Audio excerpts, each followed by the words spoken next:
ниет бұзылады. Алланың разылығы үшін, Құдай үшін де ешқандай пендеде күпірлік және дүниеви ой болмау керек. Құдай ертең бұл енді құрбандық неге шығады, біз ата бабамыз өте білген ғой. Құрбандық ертең қиямет күні Алланың құзырында сират деген көпірден алып өтетін осы шалған құрбандығы дейді.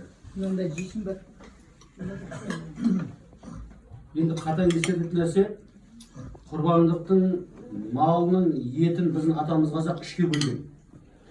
Үшке бөлуге де болады, үшке бөлмей өзі толық жеуге де болады. Болмаса менде Аллаға шүкір дүнием жетеді, тамағым жетеді деп салған бір ойын солай мен таратып жүрсе де болады. Енді үшке бөлгендегі мәселе біріншісі міндетті түрде ағайын туыстар жақындарына. Екіншісі тақыр міскіндерге. Медреседе оқытқан балдар болады, енді қазір жетім жоқ қой дейтін болса. Жетімдер үйі бар, қарттар үйі бар, көп қой берем деген адам бар. Сол етке мұқтаж кісілер бар. Үшіншісі өзінің отбасына, бала шағасына. Жоқ, жаңағыдай қылып мен жоқ, бәрін таратам дейтін болса өзінің етін. Енді құрбандыққа шалынған мал кеше телевизорда көрсетіп жатыр, көзбен де көрдік. Құрбандыққа шалған малдың ішек қарын лақтырып жатыр балаға. Оның құрбандығының қабыл болмауына сол ісі әрекет себеп болады.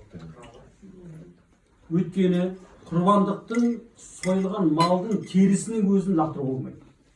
Терісінің өзін. Оны жөнін тапса, жолын тапса, онда иелікке асыруға болады. Оны алатын жерлері бар, өңдейтін жерлері бар.